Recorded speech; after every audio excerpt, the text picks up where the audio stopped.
संजना रसोई में खाना बना रही होती है, तभी उसकी माँ जानकी वहाँ पर आती है। कुछ दिमाग में जा रहा है तेरे कि कैसे खाना बनाते हैं, या बस तू ऐसे ही बनाने बैठ गई? माँ कोशिश तो कर रही हो ना, आप भी क्या सर पर खड़ी हो गई हो। जब तक कोई तेरे सर पे खड़ा नहीं होता ना, तब तक कहाँ कोई बात तुझे समझ में आती है। मैंने कब से बोला है तुझे कि खाना बनाना सीख ले, लेकिन नहीं, तुझे कहीं मेरी बात सुननी ही नहीं होती है। मैं तो तेरी दुश्मन हूँ ना, जो तू मेरी बात ही नहीं मानेगी। अब देख कितना सब हो रहा है। माँ मुझे क्या पता था कि मेरे होने वाली सास खाने की शौकीन निकलेगी, वो भी घर का खाना खाना होगा। मुझे तो लगा कि सास बना लेगी तो मैं खा लूंगी।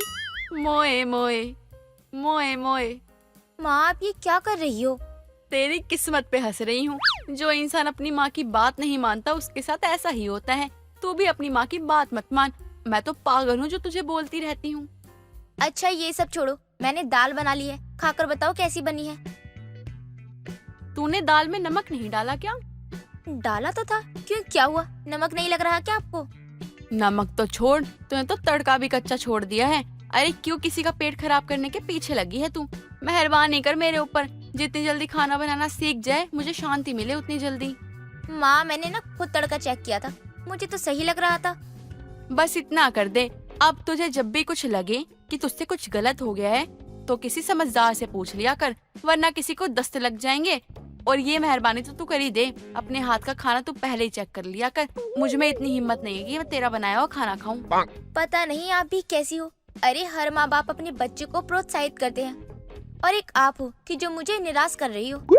तेरी शादी है 2 महीने बाद, खुद से लड़का पसंद किया है तूने। लड़के की माँ को बहू ऐसी चाहिए जो खाना ऐसा बनाए कि लोग तारीफ करते ना थके।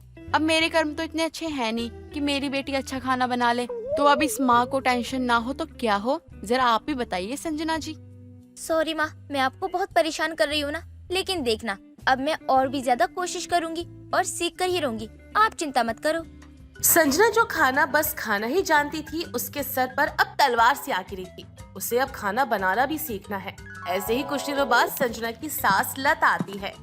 अरे लता बहन, आप यहाँ? बताया भी नहीं आपने आने से पहले। बहन जी, शादी के इतने काम सर पर हैं, तो भाग दौड़ लगी ही रहती है ना, तो बस यहाँ भी काम से ही आई थी, तो सोचा आपसे भी मिलती ही जाऊं। आपने तो ये बहुत अच्छा किया। और बताइए, आपके घर की शादी की तैयारियां कैसी चल रही हैं? पूछिए मत बहन जी, पूरा घर सर पर उठाया है दीपक ने तो। ऊपर से हमारे गांव से भी काफी रिश्तेदार आ रहे हैं, वो भी एक दिन के लिए नहीं बल्कि कई दिनों के लिए। क्या कई दिनों के लिए? मतलब शादी के बाद वो सब आपके घर ही रहने वाले हैं? हाँ, वो हमारे में नई बहुओं के हाथों से खीर बनवाते हैं सबसे पहले, और उस खीर को सभी खाएंगे। मेरे मायके से भी आए हैं काफी लोग, और ससुराल से भी। हाँ, ऐसा तो मैंने भी सुना था। चलो कोई बात नहीं। अरे माफ करना, आप इतनी देर से बैठे हैं, पर मैंने आपसे चाय नाश्ता के लिए ही नहीं पूछा। अभी संजना को बोल देती हूँ, वो कुछ खाने के लिए ले आएगी आप लोगों के लिए। नहीं बहन जी, अभी तो मैं बहू के हाथों का कुछ भी नहीं खाऊंगी। जब बहू शादी करके आएगी तब ही खाऊंगी। और वैसे भी मायके में कुछ ही दिन तो बचे हैं, बहू के तो क्या ही काम करवाना। जी जी बिल्कुल, ये तो आपने बिल्कुल सही कहा। देख रही है ना संजना, तेरी शादी के लिए कहाँ कहाँ से लोग आ रहे हैं। मैं तो बहुत खुश हूँ कि मेरी बेटी की शादी होने वाली है। खुश तो बहन जी मैं भी बहुत हूँ। मेरे बेटे ने भले ही लड़की अपनी पसंद की देखी हो, लेकिन हीरा है हीरा, मानना पड़ेगा अपने बेटे की पसंद को। माँ जी आपके घर में सभी को खाने पीने का शौक है क्या?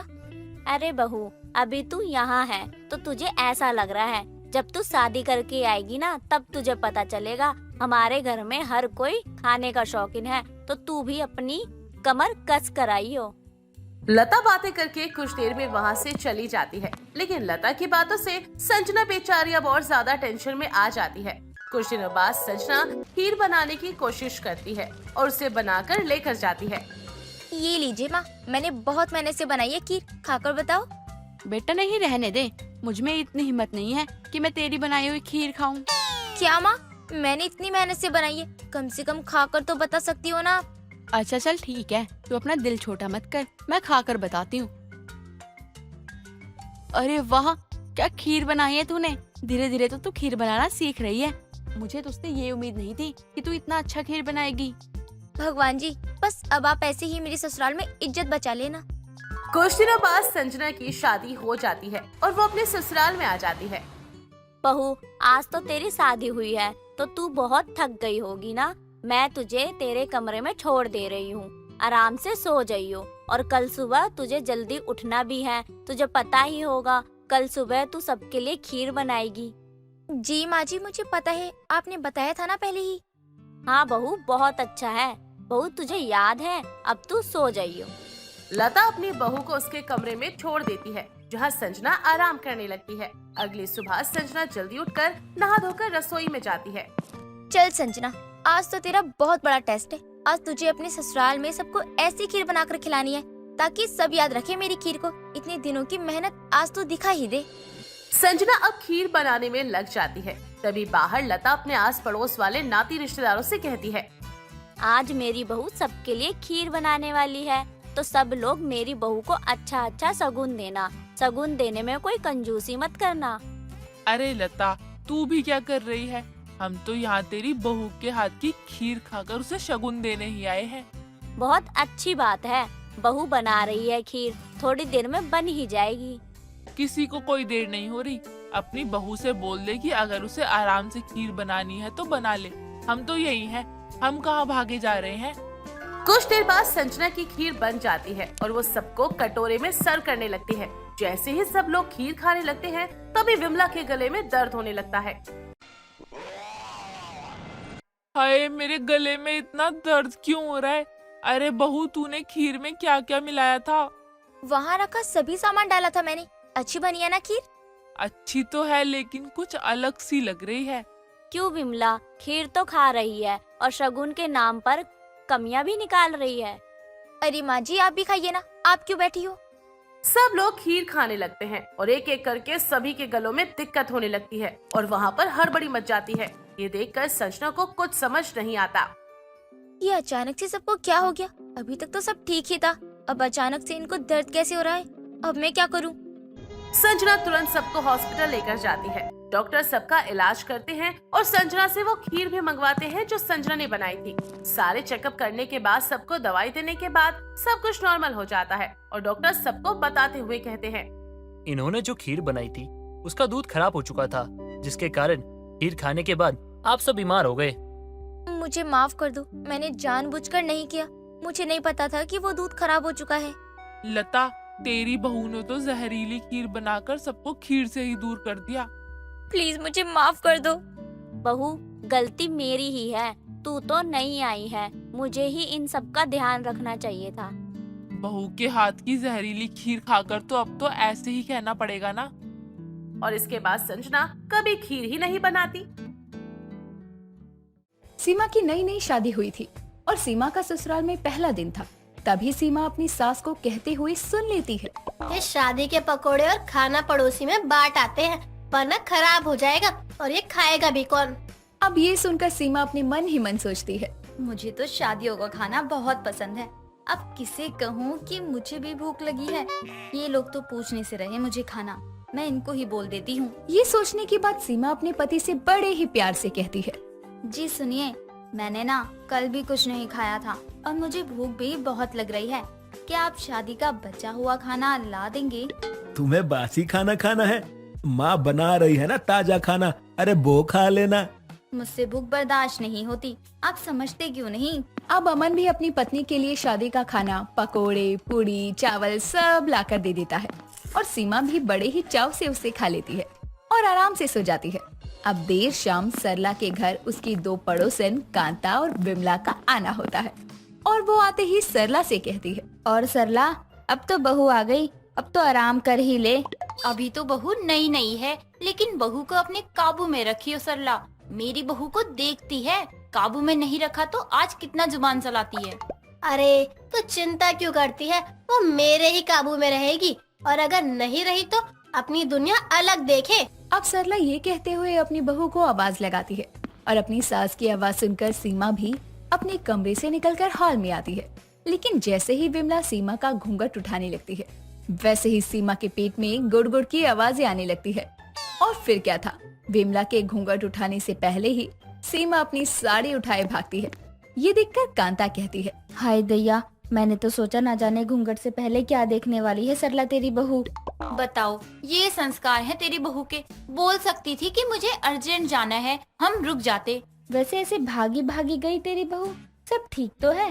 कहीं घर बसने से पहले खुशखबरी तो नहीं देने वाली?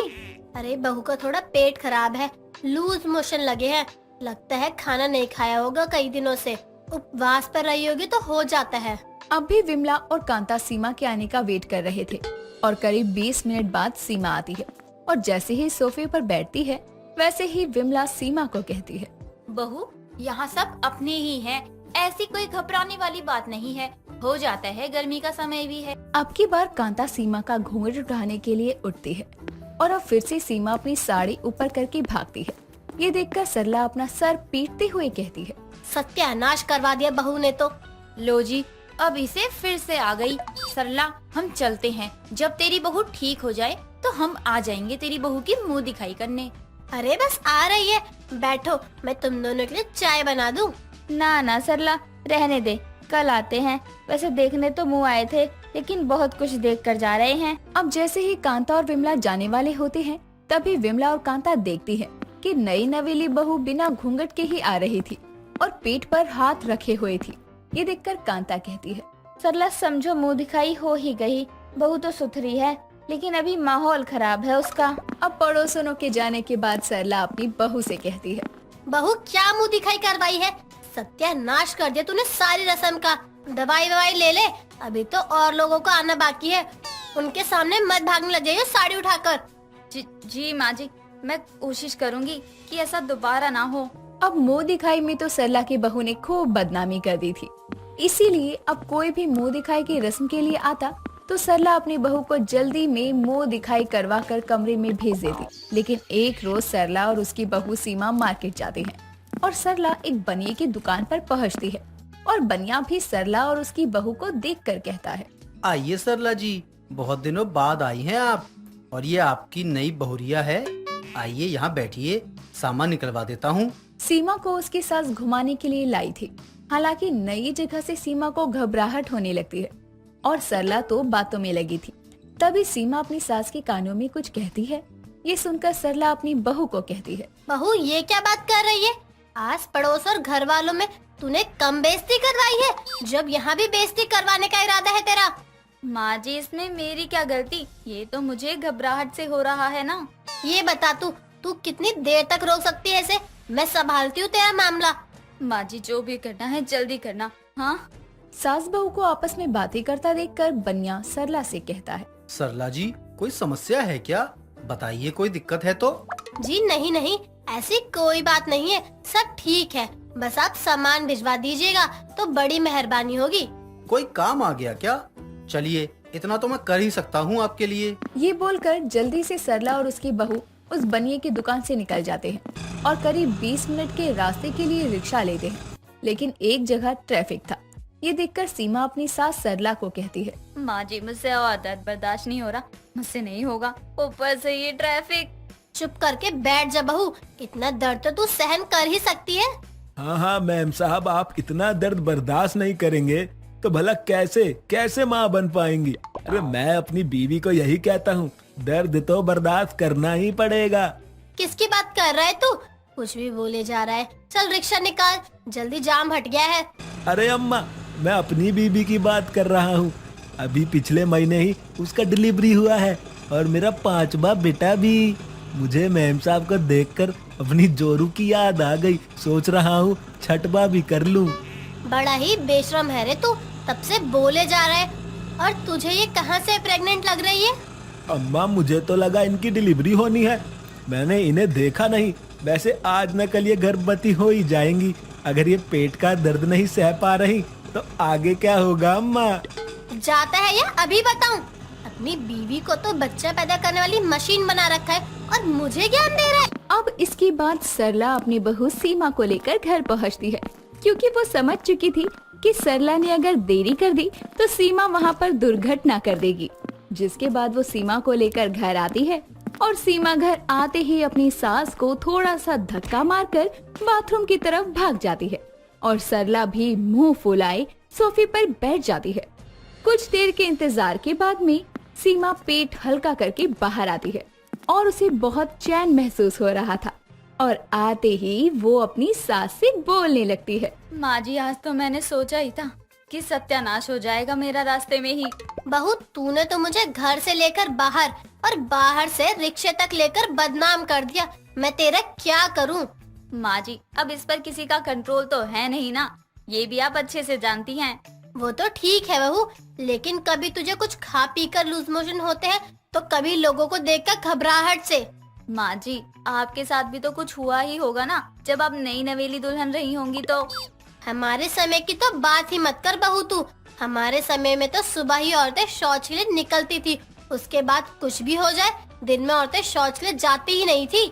माँ जी, ये क्या कह रही हैं आप? मुझे सुनकर फिर से आ गई।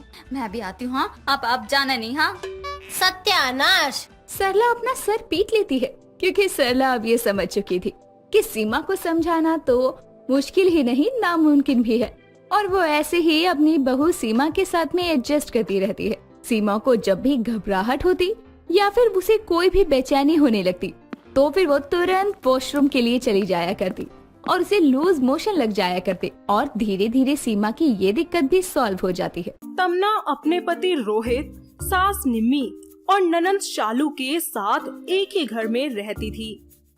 जहाँ तमन्ना हॉट, सेक्सी और सुंदर थी तो वहीं उसकी ननंद बहुत ही मोटी थी और अक्सर दोनों में लड़ाई होती रहती थी, पर दोनों एक दूसरे से प्यार भी बहुत करती थी। ऐसे ही एक दिन तमन्ना अपने पति और अपनी ननंद के साथ मूवी देखने जा रही होती है, जिसमें शालू को रेडी होने में बहुत टाइम लग जाता है, जिस पर तमन्ना अपने पति से बोलती है, अरे इतना टाइम कोई लगाता है क्या मेकअप करने में? हद ही हो गई। अरे आती ही होगी, क्यों मूड खराब कर रही हो अपना? देखना, पूरा का पूरा 1 क्विंटल मेकअप करके आएगी तुम्हारी वो मोटी बहन। बंदरिया लगेगी तब भी। नेचुरल ब्यूटी हूँ मैं तो। तमन्ना अपनी ननंद की बुराई कर ही रही होती है कि तभी वहाँ शालू आ जाती है, जिसे देखते ही वो चुप हो जाती है। थोड़ी देर बाद तीनों मूवी के लिए घर से बाहर निकलते हैं। तभी अचानक जोर से हवा चलने लगती है, जिस पर शालू अपनी भाभी का मजाक बनाते हुए बोलती है, भाभी आराम से, हवा बहुत तेज है, कहीं उड़ ना जाओ आप। अरे दीदी, आप हो तो सही भैंस जैसी मुझे पकड़ने के लिए। भैंस किसको बोल रही हो आप? आपका खाती हूँ क्या? अरे मेरे पति का तो खाती हो ना, मोटी कहीं की, नोच नोच के खा गई मेरे पति को। उन दोनों को लड़ता देख रोहित जाने से मना कर देता है और वो तीनों घर के अलग अलग कोने में जाकर बैठ जाते हैं, जहाँ निम्मो आती है और उनसे बोलती है, हाय हाय, की हो गया तानु त्रिमूर्ति नु होने? अरे जहाँ आपकी लाडली बहू ब्यूटी क्वीन होगी वहाँ भला कौन जा सकता है? हाँ हाँ, मैं तो हूँ ही माँ की लाडली ब्यूटी क्वीन, और आपको तो कूड़े के ढेर से लाए थे ना, तभी तो खिला खिला कर सांड जैसा बना दिया आपको, वो भी बिना प्यार किए। उन दोनों की लड़ाई देख निम्मो दोनों को डांट कर चुप करवा देती है। ऐसे ही रोज दोनों ननंद भाभी में छोटी छोटी बात पर युद्ध छिड़ ही जाया करता था। ऐसे ही एक दिन नाइट पार्टी के लिए शालू फोन पर अपनी फ्रेंड से बात कर रही होती है, जो तमन्ना सुन लेती है। फोन पर बात करने के बाद शालू जाने के लिए तैयार होने लगती है और अपनी फेवरेट ड्रेस निकाल लेती है, जहां तमन्ना उसके पास आकर बोलती है, लगता है कहीं जा रही हो, आप कहे तो कुछ मदद करवा दूं? नो थैंक्स, और हाँ, don't interfere in my life. इतना बोलकर शालू वहाँ से चली जाती है और तमन्ना उसके ड्रेस पर खुजली वाला पाउडर डाल देती है। थोड़ी देर बाद शालू वो ड्रेस पहनकर रेडी हो जाती है।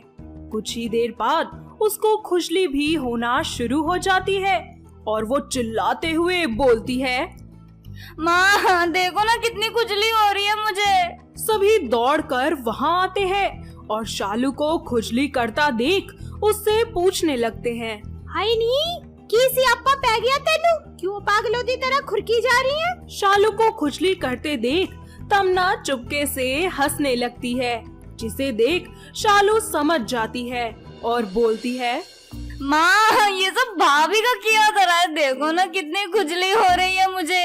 हाय हाय खसमा नुखाड़िए की कांड कर दिता तू मेरी कुड़ी दे नाल। अरे मैंने कुछ नहीं किया, आपकी इस हिप्पोपोटामस ने फिर से कुछ खा लिया होगा जिससे इसे खुजली हो रही है। बातों को घुमाकर तमन्ना वहाँ से चली जाती है, पर शालू सब समझ जाती है। और ऐसे ही एक दिन तमन्ना अपने मायके जाने के लिए अपने पति को साथ चलने को बोलती है। तमन्ना और रोहित सबका आशीर्वाद लेकर निकल ही रहे होते हैं कि शालू गिरने का नाटक करती है।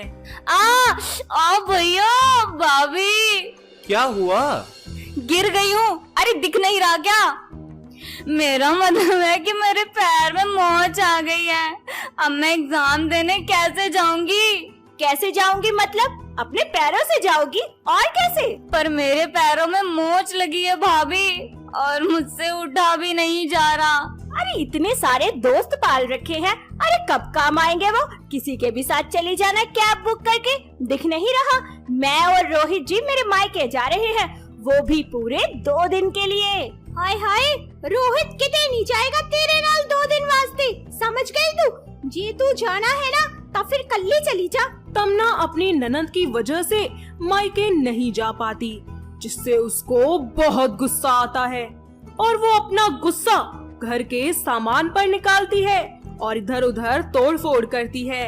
ऐसे ही कुछ दिन बीत जाते हैं और एक दिन शालू अपनी भाभी से कहती है, भाभी मुझे ना बहुत भूख लग रही है, एक काम कर दो, मेरे लिए आलू के पराठे बना दो। तमन्ना जानबूझकर सादे पराठे बनाकर शालू को दे देती है। भाभी आलू वाले बोले थे। अरे तो क्या हुआ, ये भी तो पराठे ही हैं सुबह के, खा लो। क्या सुबह के? अरे मुझसे नहीं खाए जाएंगे, आप एक काम करो गर्मा गर्म बना दो बस। देखते ही देखते रात हो जाती है और भूख से शालू की आवाज धीरे धीरे निकलने लगती है। भाभी बन गए पराठे तो दे दो ना। हाँ बन गए, ये लो। भाभी सादा नहीं, आलू का, इस सालू को आलू पसंद है। अरे दीदी आपने एक टाइम खाना नहीं खाया तो कितना असर हुआ है आप पर। अच्छा भाभी। हाँ दीदी मेरी बात मानो, अगर आप कुछ दिन खाना कम कर देंगी ना तो मेरी तरह हॉट एंड सेक्सी हो जाएंगी आप। शालू अपनी भाभी की बातों में आ जाती है और अपना वेट कम करने के लिए खाना खाना कम कर देती है। ऐसे ही कुछ दिनों बाद शालू के लिए एक सौरभ नाम के लड़के का रिश्ता आता है। सौरभ अपनी माँ फूल देवी के साथ शालू को देखने के लिए उनके घर आता है, पर सही से ना खाने की वजह से शालू अंदर से कमजोर हो जाती है। और जब सौरभ और उसकी माँ के सामने शालू चाय लेकर आती है तो वो वहीं पर चक्कर खाकर गिर जाती है और पूरी गर्म चाय सौरभ के ऊपर गिर जाती है, जिससे फूल देवी भड़क कर बोलती है, अरे सकल तय बांदरी लागा है और शरीर तय गेंडी, जानबूझ कर मेरे लाल पे चा गिरा दी तने। मेरे लाल ने जलाना चाहे ना तू। अरे तने ते मैं अपने घर की बहू तके नौकरानी कौनी बनाऊं, चल लाल। फूल देवी रिश्ता तोड़कर वहाँ से चली जाती है। वहीं शालू के घर में दुख का माहौल छा जाता है, पर तमन्ना को फूल देवी की बात जरा भी पसंद नहीं आती और इन सब का दोषी वो खुद को मानती है। दीदी आप रो मत, आज जो कुछ भी हुआ है वो मेरी वजह से हुआ है, पर मैं आपसे वादा करती हूँ कि आपके लिए मैं इससे भी बहुत अच्छा रिश्ता लेकर आऊंगी और आपको हॉट एंड स्लिम बनाने की जिम्मेदारी आज से आपकी भाभी की है। जैसा जैसा तमन्ना शालू को बोलती वो बिल्कुल वैसा ही करती।